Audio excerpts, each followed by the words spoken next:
Much to the relief of Unai Emery, Oli Glasner, and Doni Iraola, and too many others to mention, the transfer window has officially slammed shut. Further team bolstering must wait until January, and for now, teams are left with what they have. But is it enough? Analysing this and the Premier League Game Week 4 fixtures, it's me, Conal McCabe, and my co-pilot, a Brentford fan who I presume is happier than most at the closing of the window. It's Lucas Dazinski. How are we doing? Yeah. I mean, I feel like we've pulled Newcastle's pants right down with Vissa going for 55 mil, 50 plus 5 mil and add-ons, whatever it is. I'm surprised he's gone for that much. I thought he was going to go for like 40, 45, which is insane money, to be honest. So I think it was a really good It's one window good for us. season, really, isn't it? Hmm? If you want to look at it pessimistically, What? it's one good season he's had. If you want to look at it pessimistically, Yeah, I guess so. I feel like last season was more playing down the middle. I think he is a great finisher. I think he will do well at Newcastle, but 28 years old. I think it's close to 29 almost. I think birthday's probably quite soon around the corner. So yeah, I think getting 55 mil for him is pretty good considering Newcastle not going to have any resale value. But then again, he's like ready made, so he'll go obviously straight into the team and start games. So well, if he starts, that is. I mean, they've signed two number nines, right? So we'll have to see yeah, I which mean, one I they go. think yeah, I'm not sure how they're going to play it, right? But I think he's probably going to get more game time in the short term, maybe. Well, Who we shall knows? see. Let's see if he lines up for them in their first game. But before we jump to Newcastle, let's start with Arsenal versus Nottingham Forest. And when I was doing my research on the fixtures here, I just put one word next to this in big bold letters that says avoid. I don't know if you feel any differently. For a number of reasons, really. I mean, with regards to Nottingham Forest, will they still have Nuno as their manager? I think big question marks are over that, particularly I with think well that over. will be. I think that he will be. You think he will be? Okay. I Yeah, mean, I can't imagine him leaving. To be honest, who okay. knows? I mean, Marinakos is a strange character, so who knows what's going to happen? There's been a huge amount of friction there. I mean, Nuno's comments were strange, weren't they, Mm. in terms of documenting the relationship of himself and his Yeah, chairman in public. I mean, for all Marinakis has done, that from Nuno was strange. I mean, what is he trying to accomplish with that? For me, when you come out so clearly against your owner like that, it normally only goes one way. I know it's surprising it hasn't happened yet, and maybe that does add fuel to the fire that maybe he stays on. But either way, not knowing who's going to be in charge of Forest, and also not knowing in terms of what style they'll play, which players they like, and so on and so forth. There's also been a lot of good purchases made, I think, by Forest and of course by Arsenal. Still taking a little bit of time to bet in, and just think from betting perspective, this one's pretty dangerous. So personally, it's not one that I like to touch. yeah. I mean, likewise. To be honest, I think Arsenal. You don't know how good they are this season. They've been winning games, but if you look at XG and especially open XG, I think they only create like two chances open play. Yeah. Everything's come from set pieces, which is mental. And look, Forest like played okay, but then just got smashed by West Ham 3-0. Right? Who would have thought that would happen? So, like, I expect Arsenal to win this. I've got them as a whole goal better, so I expect them to win this probably quite comfortably. But yeah, I don't think there's any value in this game. Yeah, agree. I think they'll probably win narrowly. I actually feel a bit sorry for them with kind of the fallout from the Liverpool defeat. They obviously went there for a draw, but they are going away to the league favourites and the team that won it last year. And a nil-nil, I think, would have been a really positive result. And if it wasn't for an absolute worldie of a free kick, they'd have got it. So I feel Mm. like the overall fallout from that is very strong. And if that free kick doesn't happen, they're sat pretty on 7 points out Yeah, of yeah. nine, blowing away teams like Leeds at home while getting a good point at Anfield, and they would have been in a great spot. Anyway, Bournemouth versus Brighton. What's your model saying? I think it's a bit of value on Bournemouth. I'm actually quite surprised how well they're playing, considering they lost their whole back line. Amazing performance last week against Thomas Franks. Thomas Frank Spurs like managed the game really well. They should have really scored a few more goals. They Yeah. only let Spurs have like an XG of like 0.2, something like that, which is mental. They're playing at home, so like really well played, considering the circumstances as well. Brighton looked good against City. To be honest, they've been playing all right this season, I think. They But deservedly won as well. You know, you're talking about Bournemouth deservedly beating Spurs. They deservedly won against City as well. yeah, that's true. I think there's some value on Bournemouth though. Again, I'm not quite betting yet. I think next game week I might start the one after this, but You heard it Bournemouth. here, people. Game week 5, it's official. He's going to Yeah, come I in. had a look. Last year I actually started game week 5, and I think the year before that was game week 5 as well. So it's keeping consistent to the profitable model that is. But it just shows you, because there's been so many weird results, right, this season. Like Bournemouth at the start of the season, you would have thought they would have struggled. They're doing really well.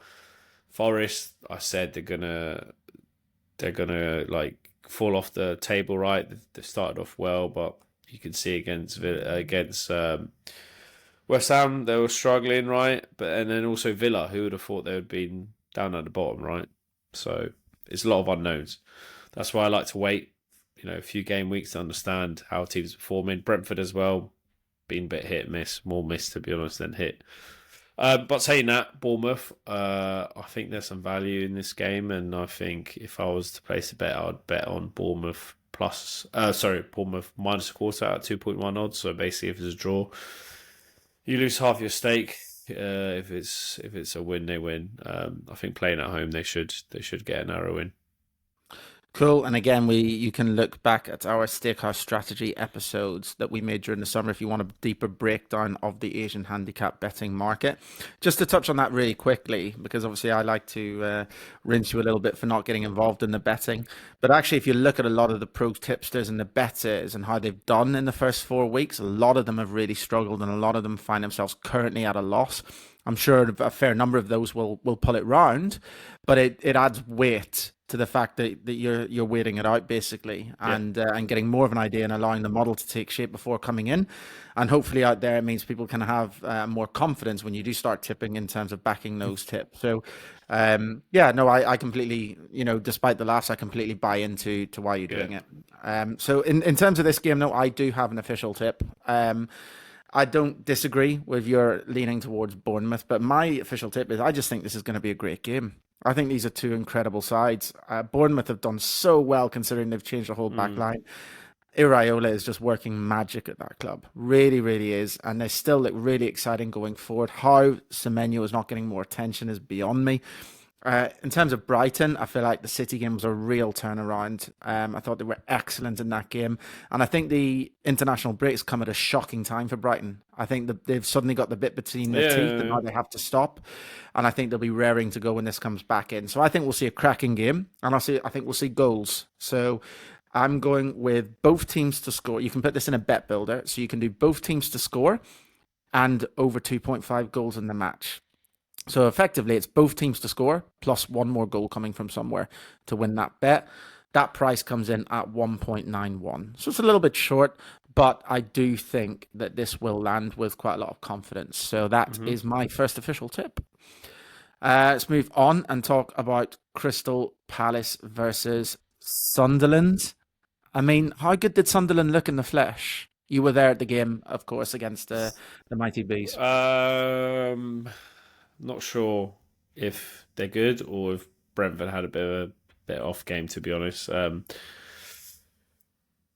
atmosphere at Sunderland was mental. I can see that being a bit of a fortress. Any teams that are going there to play, I feel like a draw was more of a fair result.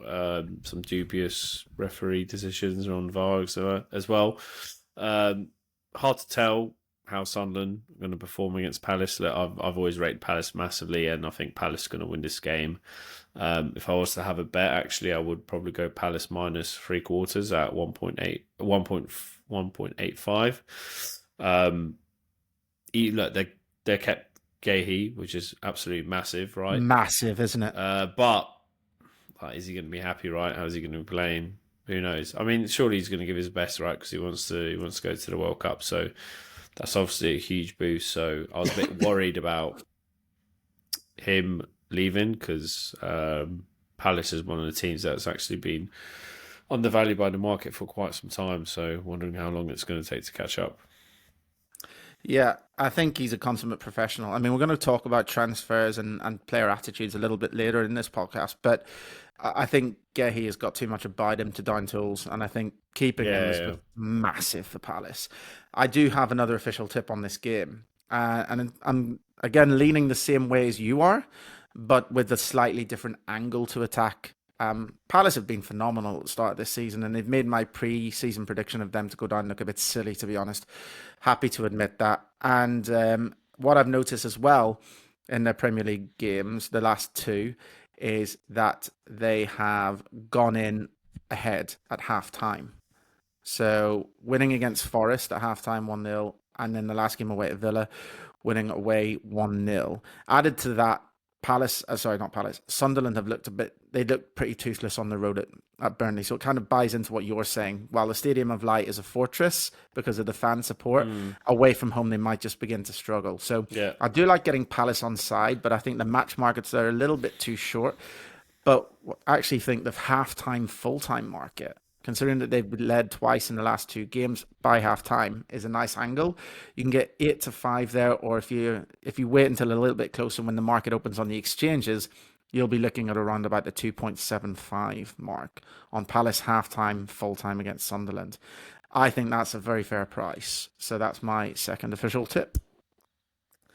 Everton versus Aston Villa. I mean, it's a pretty terrible window for Villa, isn't it? I mean, I don't know what you think about this, but it just feels like they were going along so well. You know, some great loan signings last year, Champions League football. It just feels like, I mean, I talked last pod about Emery maybe wanting out, but it just feels as a club they've taken a bit of a step backwards in the last few months, doesn't it? Yeah, I'm not sure what's going on, to be honest. They've been really poor this season. I know that they probably should get some signings, but on paper, the squad's still decent. Like, they've still got some really good players. There's no reason why they should be performing this poorly compared to the other teams in the Premier League. Obviously, also, like, Martinez was apparently was going to leave, now he's staying. Like, what's that all about? It's a bit weird. I think United were leveraging Martinez to get the Lomans deal over the Yeah, line, maybe, potentially. but then Martinez didn't play the last game right against Forest. He was left out the squad. So he was clearly angling to leave, which again adds more fuel to the fire that maybe something else that we don't know is going on Yeah, there. But it's just been a very underwhelming, quiet start to the season. Having said that, Everton obviously the exact opposite. They had an amazing window, I think, looking really good. However, I do think that the match markets make Everton quite heavy faves here, so it's difficult to kind of find an angle to attack. Also, there's, as you say, Villa still have a strong team, and they could click into gear at any moment. You just don't really know. So for me, this is another avoid. And if I was going to yeah, tip this game up, I might go with a draw. yeah. Same. I was going to say, to be honest, not much between the two teams. I reckon. A Cool. draws probably would be fair. I mean, Fulham versus Leeds is next, and obviously, I think we have to touch on the decision that caused so much anger at the weekend in terms of their game against Chelsea, where we had the player basically doing a 360 pivot, landing on the Chelsea player's foot, Yeah, that's. and resulting in a great goal taken by Josh King, which was obviously subsequently ruled out. What's your thoughts on it? I mean, it's the wrong decision, right? I mean, VAR came out saying they got it completely wrong, right? So I mean, there's nothing to it. Yeah, it's a real shame, to be honest, because that would have changed the game completely, I think. Um, it's frustrating. There's no consistency.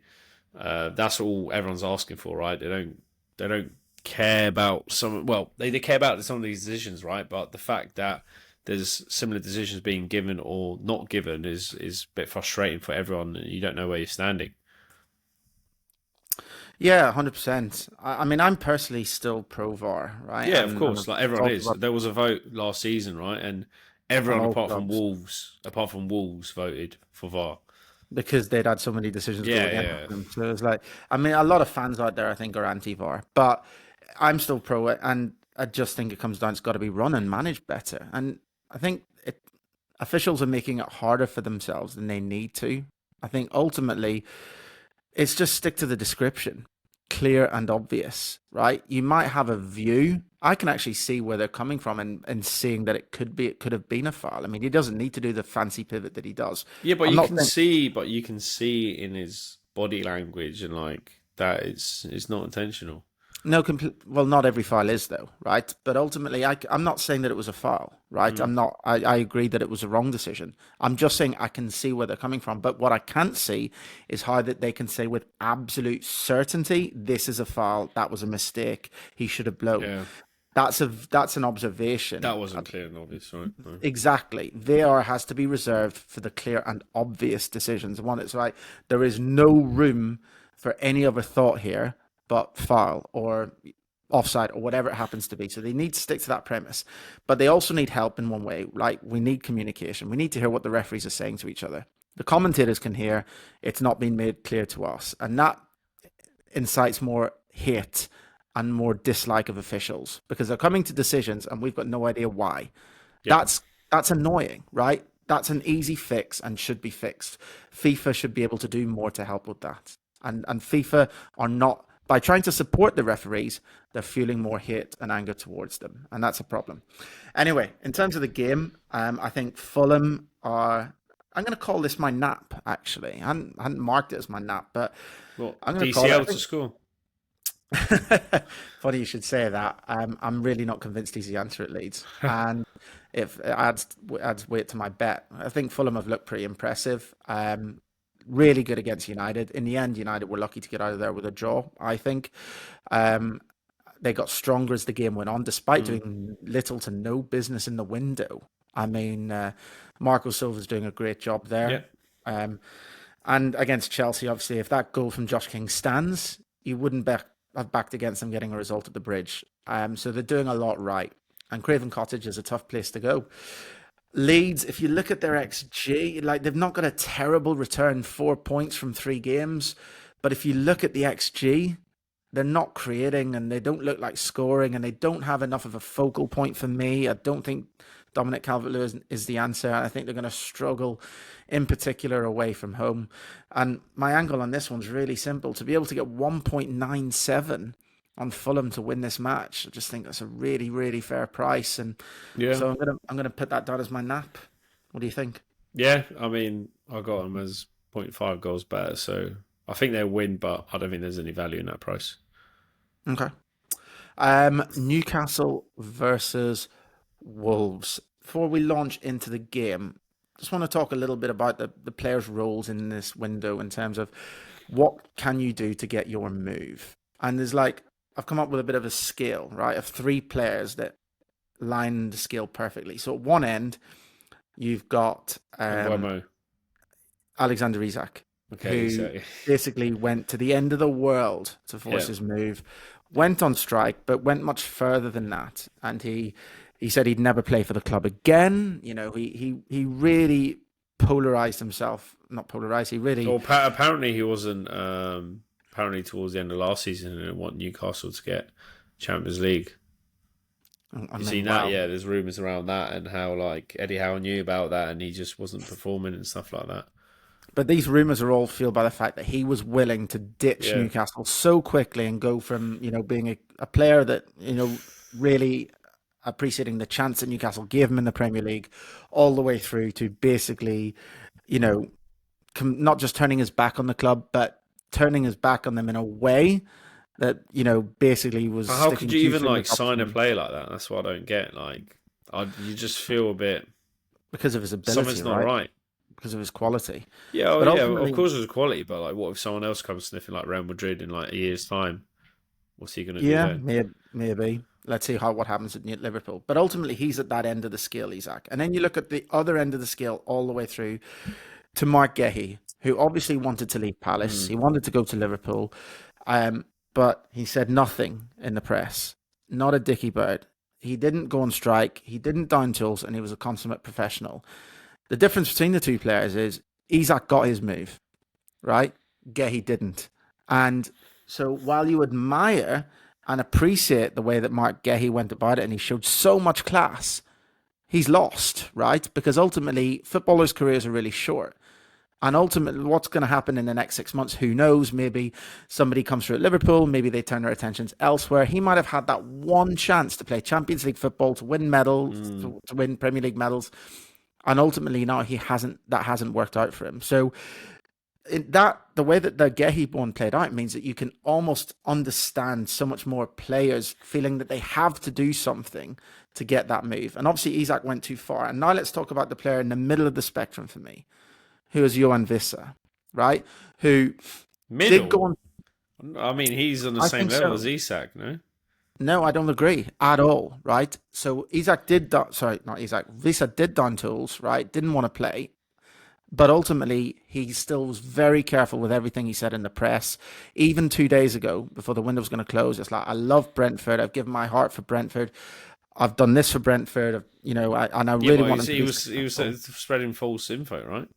Was he? Yeah, he was saying, What "Oh, false I had a info? written contract with the club saying I was going to be sold and all this stuff." But Why he, don't but you he prove obviously it? had that. Why is Well, that did he? false Well, info? why didn't he publish it and show it?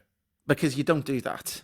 You don't I don't publish a know. I contract. don't know. I feel like the way. Also, why even post that 2 days before the end of the window? Because he wants to get his move. This is exactly what I'm saying, right? Yeah, I feel the He feels same like he level as has to. Isak. Same level as Isak. Okay, I disagree. I think there's a huge difference. If you look at Vis's actual statement 2 days before, it's literally full of praise for Brentford. I want this to end in the right way. I love what the club have done for me. I'm very grateful and I'm very appreciative of. That is not the same No, as a no, no, no. player saying, I'll He's never play for close. the He's club again. close. He's close. I don't see it that way. And I see Okay. if you look at Gehi was a consummate professional that lost. And Visa, I'm not saying this is perfect, by the way. I'm He not would have saying that the got. perfect. He would have probably got his move if he just kept his mouth shut. Disagree. Look at everything Keith Andrews said. We expect Visa to stay. We want Visa to stay. Even 2 days before the window Well, I don't shut. know. I don't know if I that's mean, true. I'm just saying it's really hard for players when they want to get the move. There's a no-win situation because if you handle yourself with dignity and class like Mark Gehi, you lose, and if you alienate yourself in the way that Well, it Alexander depends. Isak Sometimes you win. does, Buemo did it perfectly, right? Just kept his mouth shut and got his move he wanted. he He got his like move. when United weren't bidding the right amount, he patiently waited a whole month That's for them fine, to but pull the but thing he out of was their he was asses. a little bit lucky in the fact that Brentford were just happy to let him go for some reason. No, I Lots mean of clubs. we. If Brentford hadn't agreed to selling him, Mbuemo would have done the same. There's no doubt, right?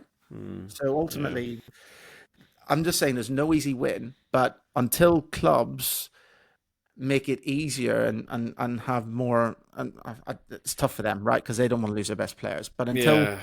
there's more of I a mean, resolution of some sort, players are going to go on strike. And the example of Mark Gehi is why. And you can't blame them. They've got one career, they've got one chance for these moves in their minds. And so I have sympathy. All I'm saying is I don't think you have to alienate yourself quite as much as Alexander Isak did. And I think there's more middle ground to explore. Obviously, you're a Brentford fan and we don't see eye to eye on Vissa, but I think that the way that Vissa conducted himself for me while going on strike, his language and his comments were of a classier nature than Isak's. That's all. okay. What about Tony? Like Tony, everyone knew he wanted to go, but he wasn't like down in tools or kicking up a fuss, right? No matter what he said outside to the press, he was like, "I want a bigger club move," right? But he still played, did down tools or anything, wasn't kick up a fuss. Well, there's a common theme here, isn't it? And it's Brentford. You look at Mbuemo and Tony, and Brentford obviously have great internal systems. They're a really, really well-run club, and ultimately they have more confidence, like Brighton, who are also willing to let players go because these clubs are run correctly. They have confidence in the system, and so they will afford players more opportunities. And they are both a shining example and deserve so much credit. Other clubs don't have the same confidence in their infrastructure and their setup, and therefore will try and hang on to players more tightly. And that's what then breeds these situations. So I think, in a way, Brentford and Brighton might be victims of their own success a little bit now. All right, let's move Let's on talk then. about the game. Oh, the game. Oh, I completely forgot Newcastle about the game. versus Newcastle versus Wolves. Go on. You can For start. me, I've not got an official tip. I don't know how Newcastle are going to line up. I don't know who will get the nod up front with the two new players. I think they're both great buys. I think they should both do really, really well. Wolves obviously haven't started the season great, but I did think they started to show a little bit of fight finally in the last couple of games. Scored both 3-2 defeats. No, 1-3-2 win, 1-3-2 defeat. So finally starting to score some goals, show some fight. Newcastle should win, but I don't have an angle for the game. If a tip would be 2-1 Newcastle. Yeah, to be honest, yeah, I think Newcastle win this comfortably. I was hoping that Wolves will have a good start, but yeah, they've lost a few key players, right? Tried to replace them. Maybe they need a bit more time to pick up where they finished the season off last season. Yep, fair enough.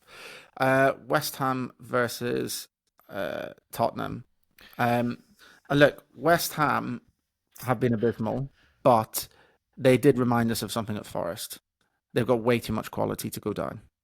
They're not going down, right? They've got Bowen, who is honestly possibly still, I know people rave about him, but I still think he's underrated. I think he could play Yeah, at Champions League club, no yeah. problem. Paquetá finally looks more settled. I loved his celebration as well. That was a great commitment to West Ham, and he's obviously there for the Mm. long haul. And I think people have been moaning about the Callum Wilson buy because they say, oh, it's David Sullivan's mate and this and that.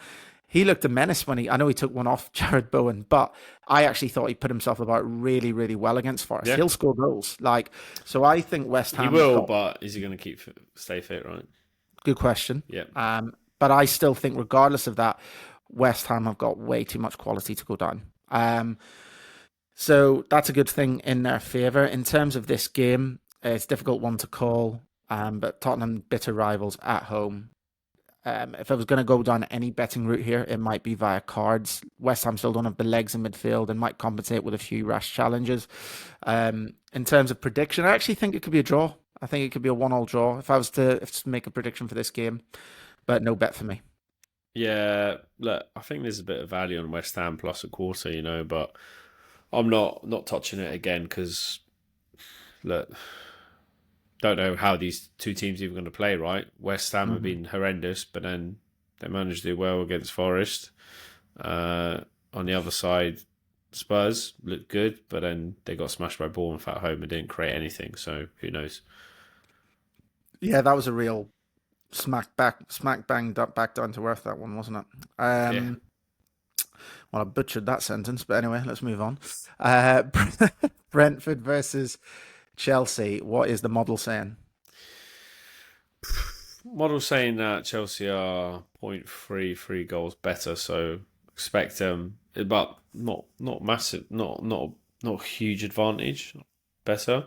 I expect this to be quite a close game, but then again, like I'm not sure to be honest, because like Brentford have been really hit and miss. They played really well against Villa at home, especially the first half. They weren't great against Sunderland. Obviously, against Forest, they were quite poor. But I feel like playing at home, they'll put a good shift in. But yeah, I'm staying away from this. But on paper, there is a bit of value on Brentford plus 3/4. But Chelsea have been quite strong so far this season, so I'm not sure where it's going to go. They have been quite strong. If you look at their XG, their total from the 3 games is 6.79. So Yeah, on kind of expected easy. points, the top of Yeah. the league. So So. it's easy to think they've been a bit stodgy with the 0-0 at Mm. home to Palace and the grinding it out eventually against Fulham. But if you look at their XG in every game, their lowest XG so far in the 3 games has been 1.6. So they really are creating a lot. And the more that these Hmm. players gel, um, it's looking good for them. It's an exciting position to be in. Well, one thing as Brentford's, well, like Palmer's potentially going to miss the game again, right? So that could, yeah, I mean, work he in the missed it favour against of. West Ham and they didn't miss him. But yeah, Yeah, but I think they've got great depth so, there. João Pedro as well. I mean, the other thing to concern is Liam Delap's injury. I don't know how long he's going yeah. to be out for, so that's a concern. Um, but you look at Brentford as well. It's really interesting. Their XG has been almost identical. The 3 games, it has ranged from 1.2 to 1.41 or something. So it kind of doesn't matter who they play at the moment. Brentford, they're creating a very similar potential percentage chance Yeah, I against mean, I the don't know. competition. I wouldn't look into it too much. Three games in, but No, I'm not. But ultimately, I just think as well. Yeah, fine. The result against Villa was good, but it's a very mediocre Villa team, right? yeah, Villa, exactly. Now Brentford, that result actually looks not great, almost. no, because they were really poor at the start Yeah, against Forest, and they were really, really. I mean, once they obviously I tipped Brentford to win last week, So when it went 1-0 up, I thought, excellent, scored late on. Yeah, same. To I mean, to to roll over like that, to it's be just honest, we didn't give him disappointing. too much Sunderland. Like the goal we conceded was really, really poor. Penalty as well was a bit soft. So on another day, we probably would have held on and won. Yeah, I mean, look, in terms of this game, I agree. It's obviously still early. I just like trying to find some sort of angle. I do want to get Chelsea on side here, so I'm going against what your model's saying. But I don't want to back them at some silly odds against price. So the way to get Chelsea on side, if you are going to back Chelsea, I think there's goals in this game. Brentford is still expect to score, as their XG suggests. In the past 3 games, they should be scoring minimum 1 goal per game, and Chelsea obviously theirs is very healthy, so it could be a goal-heavy game again. Instead of backing Chelsea at odds against, I would advise backing Chelsea plus over 2.5 goals, which comes in at 2.5 currently. So that's a nice way. If you are going to back Chelsea to get them on side, that 2.5 looks fair to me, even if not creaming with value. So that's definitely that's an official tip for me anyway. Penultimate game is Burnley versus Liverpool. I really, really, really wanted to take Liverpool on here. Yeah, I mean, I Liverpool have been quite poor this season so far. They're not being performing well on XG, not beating teams on XG on expected goals. They're actually 10th. So they're getting quite lucky so far. And I said this even at the start of the season, right? When I didn't tip it officially, but I said, look, Bournemouth could cause some issues there. And they did. Burnley looked all right against United, to be honest. They could have, on another day, could have come out with something. Saying that, look, I'm not going to touch this game, obviously, but I think it could be a close game. Wouldn't be surprised if it's a draw, like a 1-1 or something like that. It's difficult to predict because Liverpool could blow them away 4-0, and then, as you Yeah, say, who knows? Burnley could get a point. So it's like, I mean, in terms of Liverpool, they needed Szoboszlai, Worldy, obviously, to beat Arsenal. They got played off the park by Newcastle's 10 men for the Yeah, majority yeah, of that yeah, game. yeah.